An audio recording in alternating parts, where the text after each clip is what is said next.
Hi guys, how are you doing? Hope you are doing well. My name is Kanchan and you are watching English Connection. Basic English grammar की एक series की शुरुआत मैंने की है जिसमें आप शुरुआत से इंग्लिश सीखने वाले हैं। तो अगर आप एक बिगिनर हैं या फिर आगे के लेवल्स पे हैं, आप सभी के लिए ये वीडियोस इक्वली इंपॉर्टेंट होंगी क्योंकि कुछ ना कुछ आपको नया ज़रूर सीखने को मिलेगा। मैं इस सीरीज की शुरुआत में बहुत ही बेसिक चीज़ें बता रही हूँ, जैसे कि बेसिक एंड इम्पॉर्टेंट वर्ड्स, जो कि आज का टॉपिक भी है, ताकि आपके पास ऐसे बेसिक वर्ड्स हो जिनके जरिए आप ढेरों सेंटेंसेस बना सके। क्योंकि मेरा मानना है कि इंग्लिश ग्रामर में आगे बढ़ने से पहले आपके पास वर्ड्स होने चाहिए, तभी तो आप उन पे सेंटेंसेस बना पाएंगे। वर्ड्स होंगे तब तो आप सीख पाएंगे कि उन्हें कहाँ कैसे रखना है। तो बस यही कोशिश कर रही हूँ कि आपको बहुत ही आसानी से और बहुत ही जल्दी इंग्लिश सिखा सकूँ। तो वीडियो को एंड तक देखिएगा और जो भी वर्ड आपको नया लगे या आपको सबसे ज़्यादा अच्छा लगे वो कमेंट में लिख के ज़रूर बताइएगा, वो मेरे लिए प्रेरणा का काम करते हैं। तो चलिए फटाफट शुरू करते हैं और देखते हैं कि आज के इस पिटारे में क्या निकलने वाला है। Let's begin.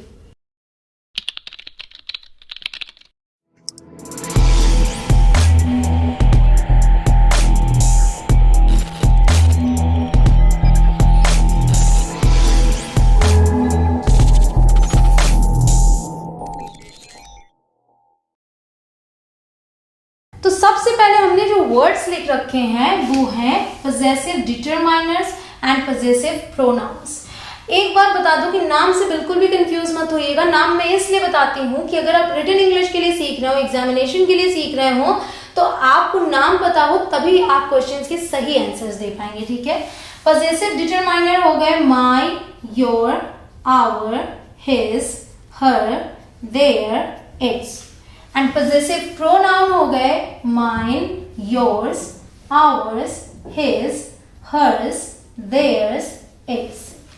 आप ध्यान देंगे तो आप पाएंगे कि प्रोनाउंसिएशन में ज्यादा फर्क नहीं है दोनों में। आप यहाँ ध्यान देंगे तो आप पाएंगे सबके लास्ट में आपने एस ऐड किया है और यहाँ पे ये अकेले हैं।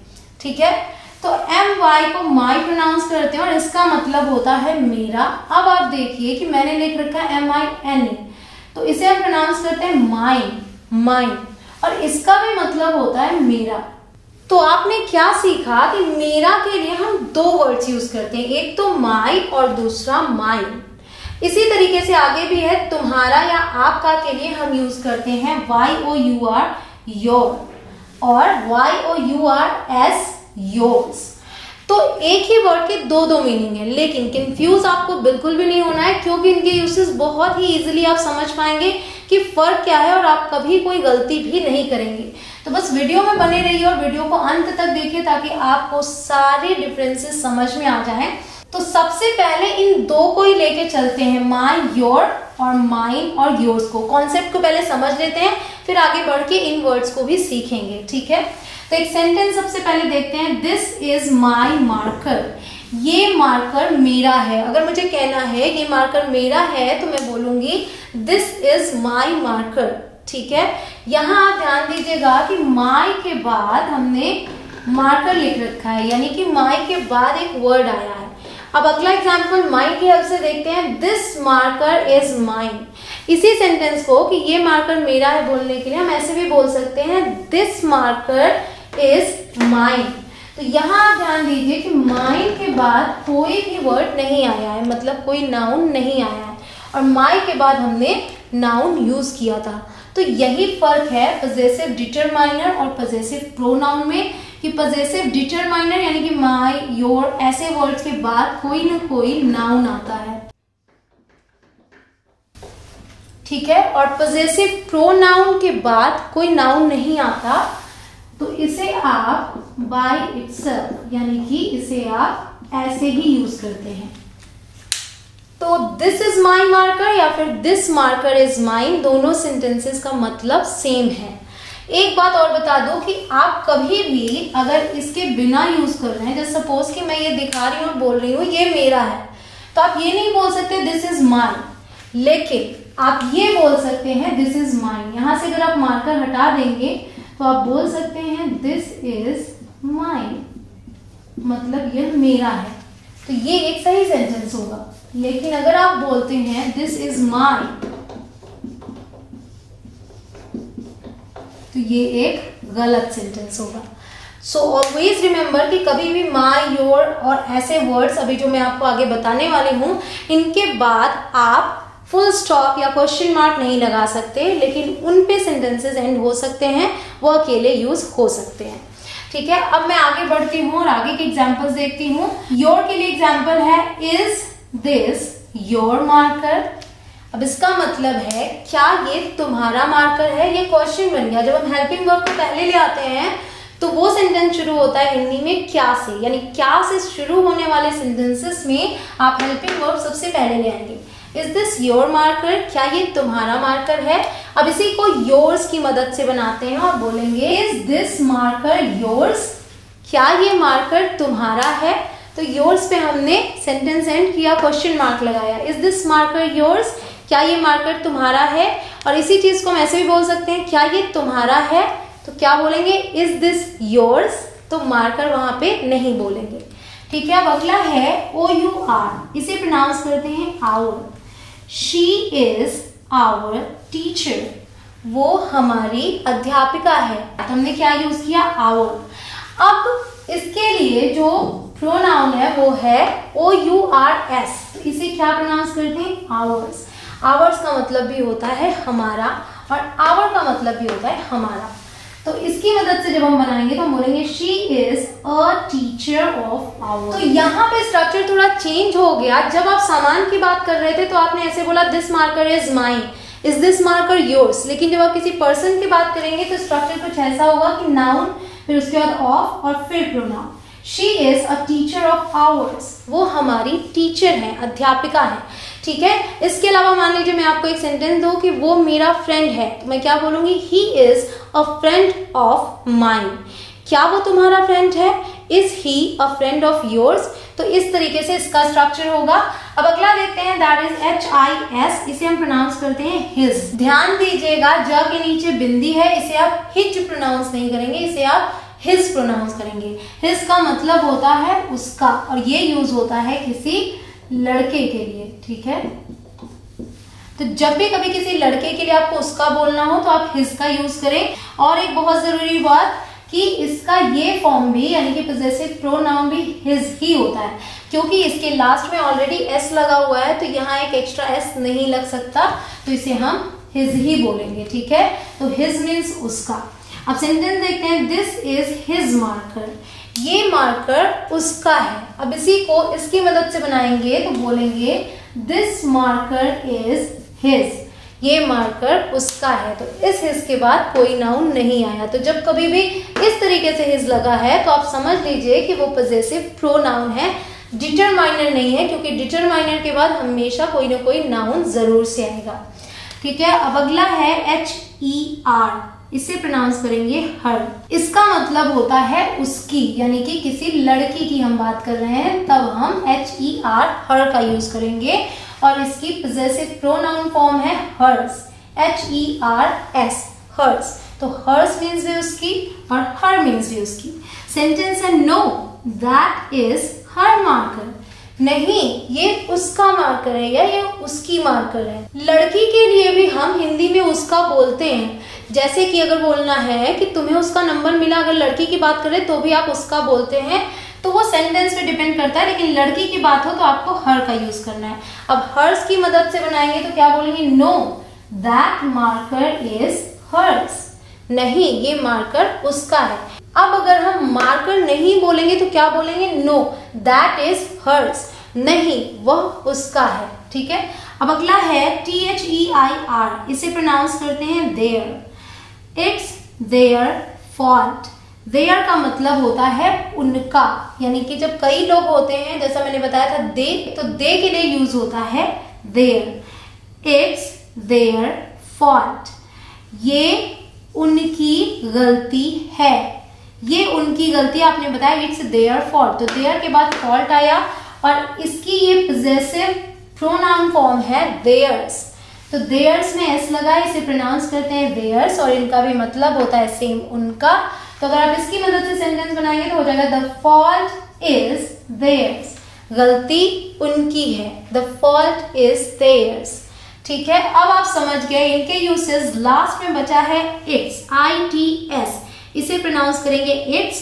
तो इट्स का मतलब होता है इसका, और इट हम जिस तरीके से यूज करते हैं किसी जानवर या सामान के लिए, वैसे ही इट्स भी यूज होता है किसी जानवर या सामान के लिए। एक बात बता दूं कि यहाँ इट्स और यहाँ इट्स दोनों सेम है और इन दोनों का मतलब होता है इसका। और एक बात बता दूं कि as a possessive pronoun its नहीं यूज होता, मोस्टली ओन के साथ ये यूज होता है। तो ये सेंटेंस जो मैंने यहाँ लिखा है, look at its tail, tail का मतलब होता है पूंछ। मान लीजिए बिल्ली है और मैं बोलती हूँ कि इसकी पूंछ देखो, तो मैं बोलूंगी लुक एट इट्स टेल।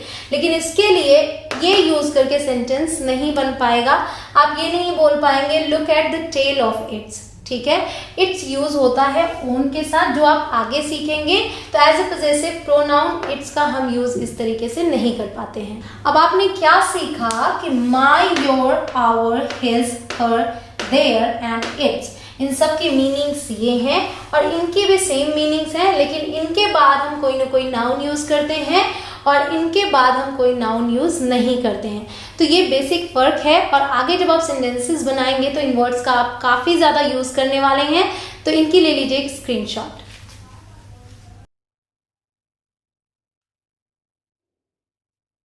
तो अब ये कुछ वर्ड्स हैं जिनमें आप सीखने वाले हैं इनकी मीनिंग, इनकी प्रोनाउंसिएशन और साथ ही साथ एग्जांपल्स, ठीक है। तो सबसे पहले हम बात करते हैं इसकी, ONLY, इसे प्रोनाउंस करते हैं ओनली, ओनली। इसका मतलब होता है सिर्फ या फिर केवल। एग्जाम्पल है this is the only way, इसका मतलब होता है केवल यही एक तरीका है। ओनली वे मतलब केवल एक तरीका या सिर्फ एक तरीका। This is the only way, केवल यही एक तरीका है। It's only a scratch, scratch का मतलब होता है खरोच। इट्स ओनली अ स्क्रैच का मतलब है ये सिर्फ एक खरोच है, ठीक है। अब अगला है ALONE, इसको प्रोनाउंस करते हैं अलोन। अलोन का मतलब होता है अकेला या अकेली, जिसके साथ कोई ना हो या फिर जिसकी मदद के लिए कोई ना हो। I live alone, इसका मतलब है मैं अकेला रहता हूं या मैं अकेली रहती हूं। Leave me alone, मुझे अकेला छोड़ दो। लीव का मतलब है छोड़ देना, लीव मी अलोन, मुझे अकेला छोड़ दो, ठीक है। तो इस तरीके से आपने सीखा अलोन का मतलब। अगला है बोथ, BOTH, इसे प्रोनाउंस करते हैं बोथ। बोथ का मतलब होता है दोनों, यानी कि दो लोग हों और दोनों की आप बात कर रहे हैं तो आप बोथ यूज करेंगे। बोथ आर कमिंग, तो बोथ क्योंकि दो लोगों की बात है इसलिए इसके साथ कौन सा वर्ब आया, plural verb are. Both are coming, दोनों आ रहे हैं। Both of us are tired, both of us का मतलब हम दोनों थक गए हैं। Both of us are tired. अगला है जस्ट, JUST, जस्ट। जस्ट का मतलब होता है अभी अभी या फिर बस अभी। कोई बुलाता है आपको, क्या कहते हैं, जस्ट कमिंग, बस अभी आया। He has just arrived, arrive का मतलब होता है आ जाना। He has just arrived, वो अभी अभी आया है। तो बस अभी या फिर अभी के लिए आप यूज करेंगे जस्ट। अगला है STILL, still, क्या बोलेंगे, still, still नहीं बोलेंगे, बोलेंगे still। इसका मतलब होता है अब भी या फिर अभी भी। I'm still hungry, I'm का मतलब है I am, ठीक है, ये कॉन्ट्रैक्शन है I am की, तो यहां हुआ I'm still hungry, मुझे अभी भी भूख लगी है। hungry मतलब भूखा, तो ये भी बोल सकते हैं मैं अभी भी भूखी हूं या फिर मुझे अभी भी भूख लगी है। I'm still hungry, तो इस तरीके से आप यूज करते हैं still का मतलब जो चीज पहले थी वही अभी भी है, still। अगला है she still lives in Delhi, वह अभी भी दिल्ली में रहती है। she still lives in Delhi, वह अभी भी दिल्ली में रहती है, मतलब पहले भी रहती थी जबकि आप बात कर रहे हैं और अभी भी रहती है। she still lives in Delhi, तो इस तरीके से यूज है still के। अगला है LATER, this is pronounced later, later मतलब बाद में। एग्जाम्पल है see you later, मतलब बाद में मिलते हैं। अब आप यहाँ कंफ्यूज मत होइएगा, सी का मतलब होता है देखना और सी का मतलब होता है मिलना। तो यहाँ पे मिलने से मतलब है सी यू लेटर, बाद में मिलते हैं। He will come later, will गागी के लिए यूज होता है। ही विल कम लेटर, वह बाद में आएगा, वह बाद में आएगा। ही विल कम लेटर। तो इस तरीके से आप लेटर का यूज करते हैं बाद में के लिए, जब कोई चीज बाद में करनी हो तो आप लेटर का यूज करते हैं। अगला है WITH, this is pronounced as with. इसे क्या प्रोनाउंस करते हैं? विथ। विथ का मतलब होता है के साथ। एग्जाम्पल देखेंगे, I live with my husband, मैं अपने पति के साथ रहती हूँ। आई लिव, मैं रहती हूँ, विद माई हस्बैंड, मेरे पति के साथ। डोंट प्ले विथ दैट, उसके साथ मत खेलो। यहाँ मैं किसी सामान की बात कर रही हूँ, that. Don't play with that, उसके साथ मत खेलो। तो किसी सामान के लिए साथ बोलना है तो भी विथ का यूज करेंगे, किसी पर्सन के लिए बोलना है तो भी विथ का यूज करेंगे। अगला है WITH, विथ की स्पेलिंग, देन आउट, OUT। तो इसे पढ़ेंगे विदाउट। विदाउट का मतलब होता है के बिना या फिर के बगैर। आप ऐसे वर्ड्स अक्सर बोलते हैं। एग्जाम्पल है, I can't see without glasses. यहाँ ग्लासेस का मतलब है चश्मा। चश्मा को ग्लासेस भी बोलते हैं, स्पेक्टिकल्स भी बोलते हैं। I can't see without glasses, मुझे दिखाई नहीं देता बिना चश्मे के, मुझे बिना चश्मे के दिखाई नहीं देता। I can't see without glasses. I am not going without you, मैं नहीं जा रही हूं तुम्हारे बिना, मैं तुम्हारे बिना नहीं जा रही हूं। I am not going without you. Next is NOW. NOW को क्या प्रोनाउंस करेंगे? नाउ। नाउ मतलब अब या अभी। जब आप अभी प्रेजेंट की बात करते हैं, नाउ, जैसे कहते हैं ना राइट नाउ, अभी, इसी वक्त। तो यहाँ सेंटेंस है, I am not hungry now, मुझे अभी भूख नहीं लगी है। I am not hungry now. I want it now, I want it now, मुझे ये अभी चाहिए। आई वॉन्ट इट, मुझे ये चाहिए, नाउ, अभी। आई वॉन्ट इट नाउ, मुझे ये अभी चाहिए। तो नाउ का यूज आप करते हैं अब या फिर अभी के लिए। नेक्स्ट इज THEN, इसे क्या बोलेंगे? देन। देन का मतलब होता है तब या फिर या उसके बाद। तो जब आप किसी बात को करते हैं और ये बोलते हैं उसके बाद मैं ये करूंगा, फिर मैं ये करूंगा, तब मैं ये करूंगा, तब आप देन का यूज करते हैं। I am going to the market, मैं बाजार जा रहा हूं। Then I go to dad, फिर मैं डैड के पास जाऊंगा, या फिर तब मैं डैड के पास जाऊंगा, या फिर उसके बाद मैं डैड के पास जाऊंगा। तो ऐसे वर्ड्स के लिए आप यूज करते हैं then.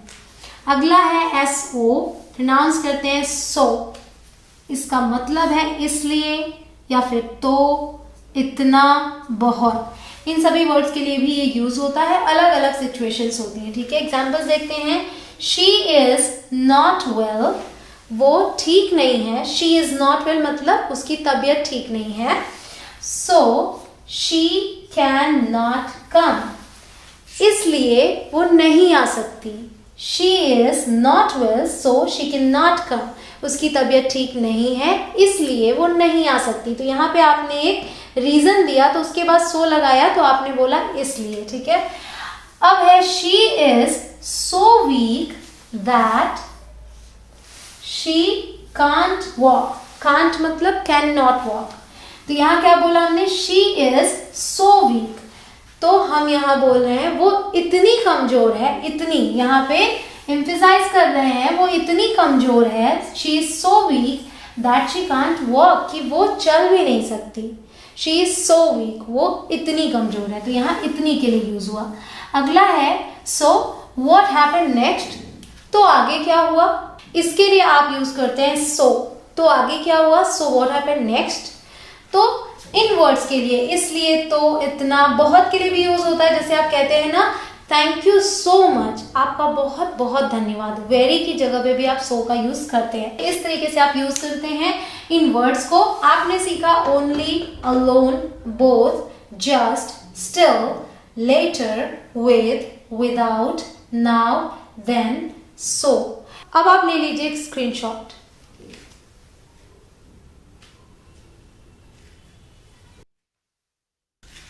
Alright guys, that's all for today. I hope कि आपको ये सारे वर्ड समझ में आए हो। एक बात मैं जरूर कहूंगी गाइज, सिर्फ वीडियो देख के यहीं पे मत रुकिए, इन वर्ड्स को ज़्यादा से ज़्यादा यूज़ करने की कोशिश कीजिए, तभी ये आपकी आदत में आ जाएंगे और आपके मुंह से ऑटोमेटिकली उस टाइम पे निकलेंगे जब इनकी ज़रूरत होगी, क्योंकि जितना ही ज़्यादा आप बोलेंगे उतनी अच्छी आपकी प्रैक्टिस होती जाएगी। आई होप गाइस कि आपको ये सीरीज पसंद आ रही हो। डे 3 में जो भी वर्ड्स आपने सीखे, डे 2 में जो भी आपने सीखे, डे 1 में जो भी आपने सीखे, आगे चल के वो आपके बहुत काम आने वाले हैं। एंड आई होप कि अभी तक आपने अपना favourite word, favourite sentence comment box में लिख दिया होगा। अगर आप मेरे चैनल पे नए हो तो चैनल को सब्सक्राइब जरूर करें और उसके बाद आने वाले बेल के निशान को जरूर प्रेस करें, ताकि आप मेरी एक भी वीडियो मिस न करें। इस सीरीज का हर एक पार्ट आपके लिए बहुत ही ज्यादा इंपॉर्टेंट है, तो सीरीज को पूरा देखना है, हर एक वीडियो को पूरा देखना है। अब आपको इंग्लिश बोलने से कोई रोक नहीं सकता। मैं मिलूंगी डे 4 में, तब तक के लिए बाय बाय।